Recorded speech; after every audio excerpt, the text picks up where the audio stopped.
हाथी घोड़े तोप तलवारें फौज तो तेरी सारी है, पर जंजीर में जकड़ा राजा मेरा अब भी सब पे भारी है। हम दोनों को बेसब्री से इंतजार था कि ये सीन किस दिन शूट होने वाला है। नो डाउट, मतलब मेरा फेवरेट सीन।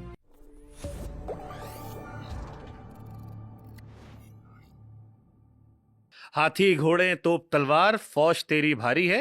हाथी घोड़े तोप तलवारें फौज तो तेरी सारी है, पर जंजीर में जकड़ा राजा मेरा अब भी सब पे भारी है। जियो शेर।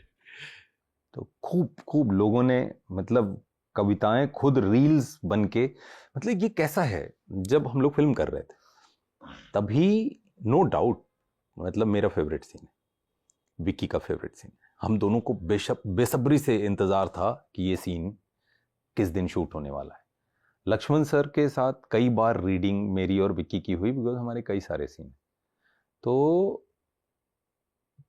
मन में एक ये रहता था कि छत्रपति संभाजी महाराज ने 127 लड़ाइयां लड़ी, तो जब ये फिल्म बनेगी तो जो सीक्वेंसेस हैं, बहुत सारे वॉर के सीक्वेंसेस हैं, एक ऐसी फिल्म में क्लाइमैक्स के पास कविताएं होंगी, पब्लिक कैसे रिस्पॉन्ड करने वाली। लेकिन जिस समय ये हुआ था तो जो रेफरेंसेस हैं कि कविताओं में ही बात हुई थी। सिनेमेटिक लिबर्टी लेके ये कह के ये किया जा सकता था कि अगर हम कवि सम्मेलन में लोगों को बुलाते हैं तो संख्या वो नहीं होती जितना एक रॉक बैंड के कॉन्सर्ट में हो जाती। तो थिएटर में एक ऐसी फिल्म में जिसमें लड़ाइयां हो रही हैं, वॉर चल रही है, बार बार हो रही है, उसके क्लाइमैक्स के पास पोएट्री में बात होगी तो ऑडियंस क्या रिस्पॉन्ड करने वाली है। तो एक काम करते हैं, नहीं करते हैं उसको, हम कह देंगे कि भाई कविता की बजाय हमने डायलॉग कर लिया। लेकिन ये लक्ष्मण सर का वो है कि नहीं, मेरे को पोएम में ही करना है, और इरशाद कामिल सर ने कमाल की पोएट्री लिखी।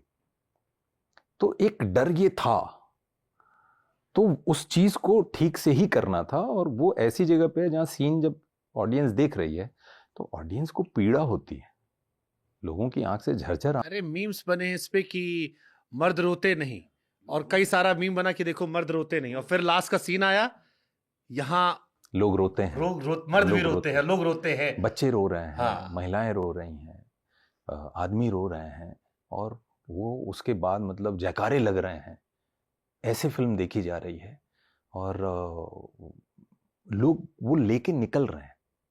तो एक डर था कि पता नहीं कैसे होगा। उस समय लक्ष्मण सर ने जो डिस्क्रिप्शन दिया था रीडिंग में कि मैं सीन को ऐसे देख रहा हूँ, बिकॉज वो डीओपी, मतलब इस फिल्म के डीओपी सौरभ गोस्वामी हैं, लेकिन Laxman sir as a DOP कई फिल्में उन्होंने की हैं, सिनेमेटोग्राफर, कैमरामैन के तौर पर।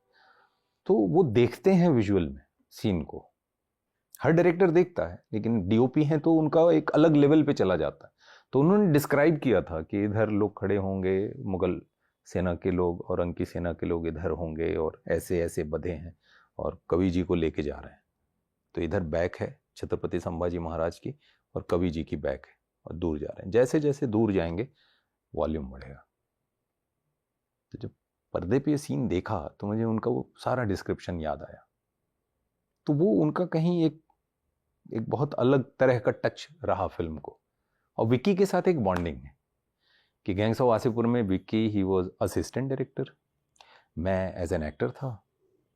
विक्की अक्सर क्लैप देता था, तो मुझे मेरा पास्ट याद आता था कि मैं असिस्टेंट डायरेक्टर था, मैं हमेशा क्लैप देता था, काम सारा आता था, लेकिन उसके बाद भी मेरी कोशिश होती थी वो सब करके क्लैप की तरफ भागूं। What a fascinating journey Vicky Kaushal की। आप बता रहे हो कैमरे के पीछे से फ्रंट हीरो तक। तो वो मुझे याद आता था कि मैं क्लैप इसलिए देता था कि डायरेक्टर और एक्टर के बीच में जो हो सकता है एडी, वो सहज तरीके से, वो सेट का डिजाइन ही ऐसा होता है कि वो कहीं आसपास ही होगा, क्योंकि उसे तुरंत क्लैप देना है।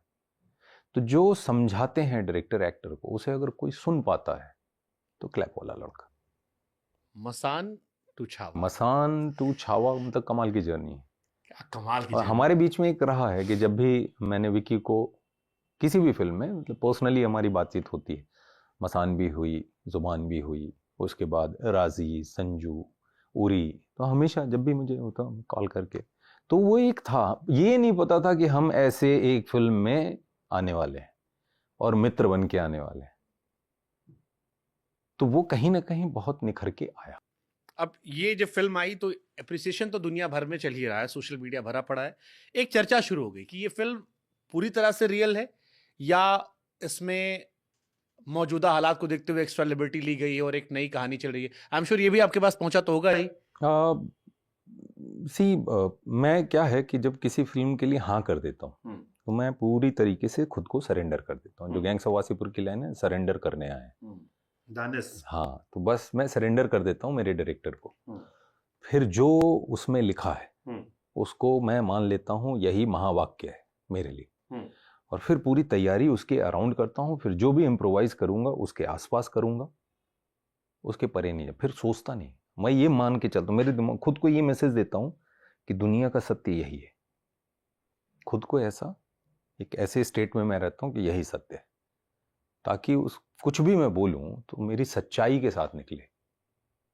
चाहे फिल्म में मैं झूठ भी बोल रहा हूँ, मेरा मतलब मेरा किरदार अगर झूठ भी बोल रहा है तो वो भी एक कन्विक्शन के साथ रहता है, वो मेरे लिए वर्क करता है। आप लोग को रिसर्च दी गई थी इसकी या कुछ रिसर्च नहीं, काउंटर क्वेश्चन किए थे साइन करते नहीं, मैंने एक बार हाँ किया तो फिर मैं सवाल जवाब, जो मेरे अंदर होता है, मेरे अंदर जो जो चीजें आती हैं वो मैं डायरेक्टर से पूछता हूँ, लेकिन वो ज्यादातर चीजें मेरे किरदार के लिए होती है।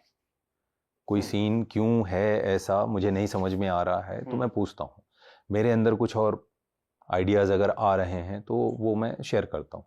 मैं मानता हूँ कि मेरे अंदर कोई ऐसा थॉट ना बचे जो मैं मेरे डायरेक्टर को ना शेयर करूं, और वो इस अप्रोच को अब तक, thank God I am lucky, मेरे डायरेक्टर्स इस अप्रोच को समझ।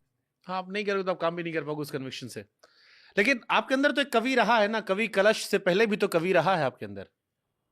मतलब छोटी मोटी कविताएं लिख लेता हूँ, गाने वाने छोटे लिख लेता हूँ। कहाँ, मतलब दिल विल टूट गया था बचपन में क्या? नहीं, बिल्कुल दिल टूटने की वजह से कविता कभी नहीं लिखी। अब रॉकस्टार में तो यही दिखाए थे क्या आदमी कटता है तो आदमी लिखना पढ़ना हाँ, मतलब दिल टूट के जब कोई लिखता है तो बहुत बड़ा वाला बन जाता है। हम छोटे मोटे वाले हैं। तो दिल टूटने की वजह से नहीं हुआ। मैं बनारस का रहने वाला हूँ। हाँ। बनारस अपने आप में एक अद्भुत शहर है। हाँ, क्या है बनारस, बताओ थोड़ा, नए लोग हैं। मतलब आप सारी दुनिया घूम लीजिए, बनारस नहीं गए तो क्या घूमा। एक शहर जहाँ हर कोई गुरु कोई नहीं चेला। अब आप ये सेंटेंस की गूढ़ता को समझ, तो हम समझते हैं ना, आप बहुत आदमी ना जानते बनारस। बनारस में लोग मौज में रहते हैं, है ना, सबका रस बना हुआ है वहां। हर कोई वहां गुरु है, कोई चेला नहीं है, और हर कोई वहां चेला है, क्योंकि वो शहर ही कुछ ऐसा है। आपको रिक्शे वाला भी सिखा के जाएगा, आपको लस्सी वाला भी सिखा के जाएगा। यही नहीं रुकती, वहां कई बार सांड भी सिखा देते हैं। सन्यासी तो ठीक है, सिखाता ही सिखाता है।